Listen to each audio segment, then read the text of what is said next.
നിങ്ങളുടെ favourite shows ഇനി ഒരിക്കലും മിസ്സാവില്ല. ഇപ്പോൾ C5 കാണും നിങ്ങളുടെ ഫേവറേറ്റ് ഷോസ് തികച്ചും സൗജന്യമായി. അവളുടെ പരാതി അന്വേഷണം ഒക്കെ ഇതോടെ തീർന്നു. സാർ സേഫായി. അവളെ പൂട്ടിയിരിക്കുക. അവളെ പൂട്ടിയോ? നല്ല മണിച്ചത്തായിട്ട് എന്നെ പൂട്ടിക്കൊള്ളാൻ പറ. കരിനാഗങ്ങളെ സ്വപ്നം കണ്ടുറങ്ങട്ടെ. ഇല്ലേ, ഉഗ്രവിഷമുള്ള പാമ്പുകളെ ഇറക്കി അവളുടെ മുന്നിലേക്ക് വിടാൻ പറ. അവറ്റകൾ അവളെ കൊത്തി കൊത്തി കൊത്തി കൊല്ലട്ടെ. കുറുപ്പിനോടാണ് കളി. വന്ദന. മോനെ.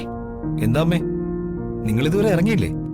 മോനെ, ഞങ്ങള് പിന്നെ രാഹുകാലം കഴിയാൻ വേണ്ടി കാത്തിരിക്കുക. രാഹുകാലം കഴിയാനോ? നല്ല കഥയായി. എന്റെ അമ്മേ, രാഹുകാലൊക്കെ എപ്പോഴേ കഴിഞ്ഞു. ഞങ്ങളിപ്പോ ഇറങ്ങും. മോൻ ഫോൺ വെച്ചേക്ക്. ശരി അമ്മേ. ഓക്കെ.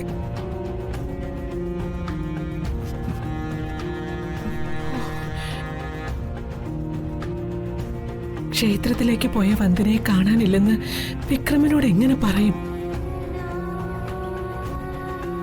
അഥവാ പറഞ്ഞാ തന്നെ ഈ സന്ദർഭത്തിൽ വിക്രമൻ എന്ത് ചെയ്യാൻ പറ്റും? ദേവി, ഭഗവതി, നീ വല്ലാതങ്ങ് പരീക്ഷിക്കല്ലേ. എന്നെ ഇപ്പോ വിക്രം വിളിച്ചിരുന്നു.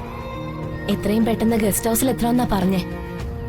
കൃത്യനിഷ്ഠയുടെ കാര്യത്തില് പുള്ളിക്കാരൻ വളരെ സ്ട്രിക്റ്റാ. പോലീസിൽ കൊടുത്ത പരാതിയും വന്ദനിച്ചയെ കാണാത്തതും തമ്മിൽ ബന്ധമുണ്ടെന്ന് എനിക്ക് തോന്നുന്നത്. ചേച്ചിയുടെ കല്യാണം അപകടം മൂലം നടക്കാതെ പോയെങ്കിൽ അനീതയുടെ കല്യാണം ചേച്ചിയെ കാണാത്തത് മൂലം മുടങ്ങുമെന്ന എന്റെ പേടി. എങ്ങനെയും കല്യാണം നടക്കാനുള്ള വഴി ആലോചിച്ചേ പറ്റൂ. ഞാൻ ആലോചിച്ചിട്ട് ഒരു വഴിയും കാണുന്നില്ല. ഞാൻ എപ്പോഴും പറയുന്നതാ, അവളെ അഴിച്ചുവിടരുതെന്ന്. എന്നിട്ടിപ്പോ എന്തായി?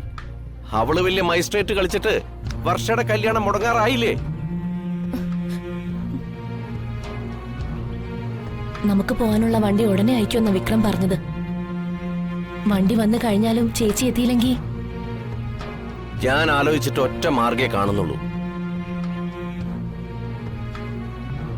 വന്ദനയെ കാണാനില്ല എന്നുള്ള വിവരം തൽക്കാലം നമുക്ക് വിക്രമിൽ നിന്ന് മറച്ചു വെക്കാം. എന്നിട്ട് ഹൽദി ചടങ്ങുകളൊക്കെ ആരംഭിക്കാം. എന്നിട്ടും വന്നില്ലെങ്കിൽ കൃത്യമായ മുഹൂർത്തത്തിൽ തന്നെ കല്യാണം നടത്തണം. അത് കഴിഞ്ഞിട്ടാവാം വന്ദനയെ കുറിച്ചുള്ള അന്വേഷണവും കണ്ടുപിടുത്തവും ഒക്കെ. എന്റെ വന്ദനേച്ചി ഇല്ലാതെ എന്റെ കഴുത്തിൽ താലി കെട്ടാൻ ഞാൻ സമ്മതിക്കില്ല. അങ്ങനെ ഒരു കല്യാണം എനിക്ക് വേണ്ട. മോളെ, എന്താ ഇവിടെ ഇങ്ങനെ?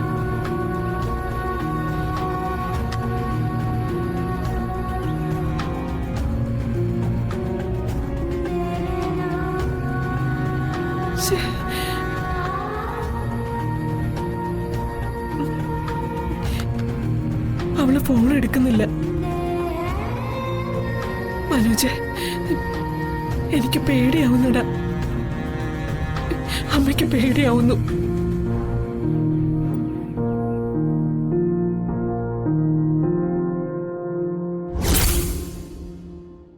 ഡൗൺലോഡ് ചെയ്യൂ C5 ആപ്പ്. കാണൂ എല്ലാ എപ്പിസോഡുകളും സൗജന്യമായി.